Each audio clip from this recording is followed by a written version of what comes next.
Queria perguntar mais uma coisa. Durante esse período que Vossa Senhoria esteve lá no DELOG,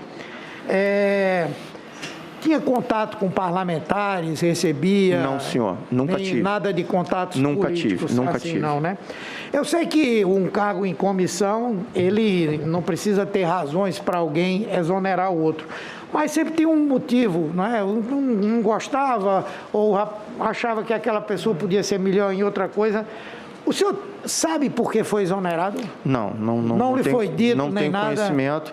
Também não busquei saber.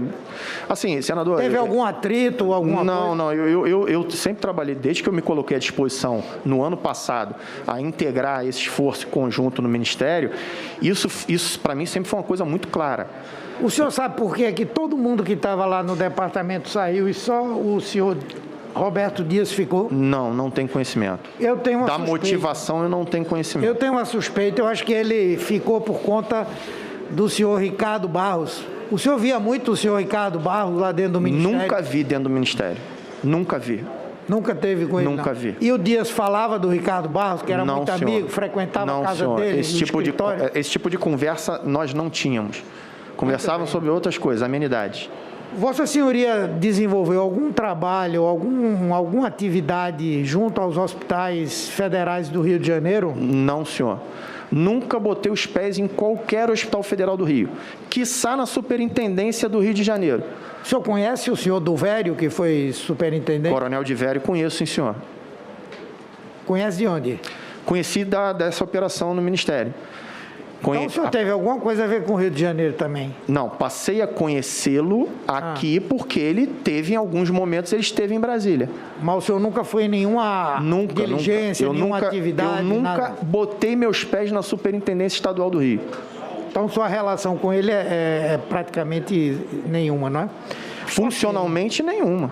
Ok. Respeitosamente eu agradeço as respostas de Vossa Senhoria, Coronel, e quero aqui, mais uma vez, aproveitar esse tempinho que me resta para reafirmar, né? Essa operação da VAT, Ministério da Saúde, é uma das coisas mais tragicômicas que nós já assistimos na vida pública brasileira.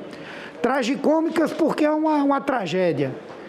Milhares, centenas de milhares de pessoas mortas e uma meia dúzia de oportunistas querendo se locupletar, de um lado e de outro do balcão.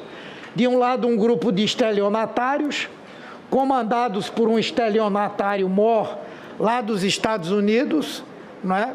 Que tentaram vender terreno no céu, porque não tinham vacina, então estavam vendendo terreno no céu.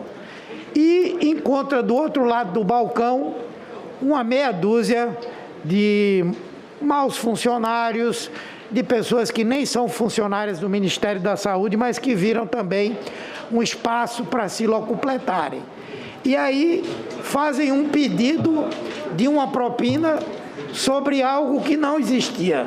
Então, veja, é trágico porque diante do sofrimento de tanta gente, alguém querer ter uma vantagem em cima é uma coisa trágica. E é cômica porque mostra uma série de pessoas que se deixaram enganar e outras que atuaram para enganar as demais.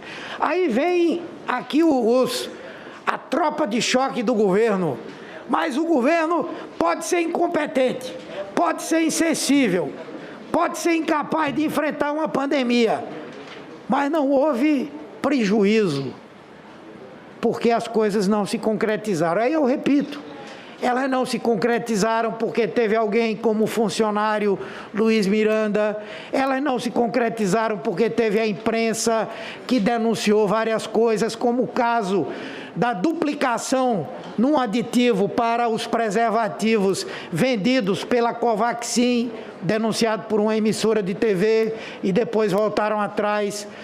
Não se concretizaram porque essa CPI existe.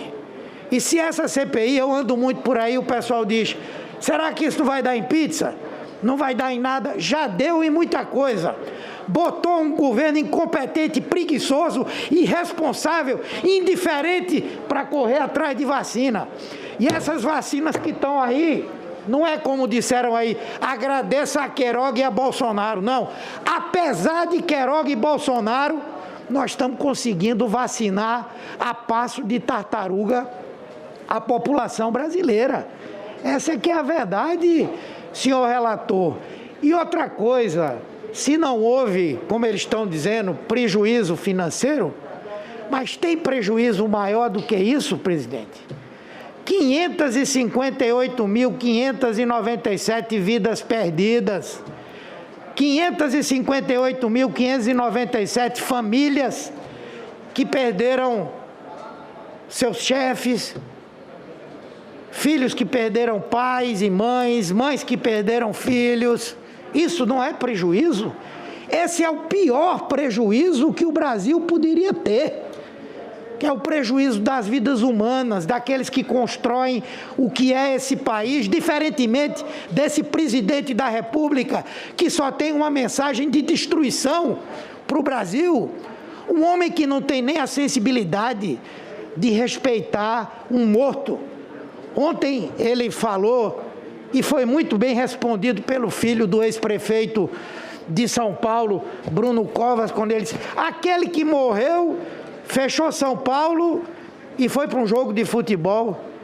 Uma pessoa que, já sabendo que ia morrer, estava com os dias contados, resolveu viver um momento com o seu filho e foi ali assistir um jogo de futebol para deixar aquela marca, aquele legado para aquela criança. E esse cidadão não tem nem essa sensibilidade.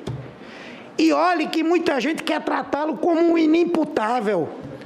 Isso é quem age assim, e eu fico às vezes aqui abismado com pessoas que têm uma vida política de anos, de décadas, que sabem a diferença entre o que é certo e o que é errado, e que tratam esse cidadão. Não, é o jeito dele, é o jeito dele, é a autenticidade dele, é a autenticidade do mal.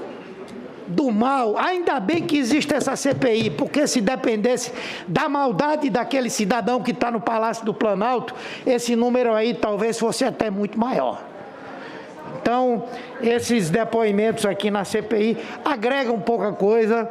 Não pensem os depoentes que nós somos bobos e não sabemos o que de fato aconteceu, mas certamente no final eu tenho convicção de que o relator haverá de fazer um trabalho que vai orgulhar todos nós e vai dar ao povo brasileiro, pelo menos, o alívio de dizer: alguém trouxe a verdade dos fatos e disse quem é responsável por esse morticínio que o Brasil está vivendo nesse momento. E ficarão na história com os seus nomes marcados ali: criminosos.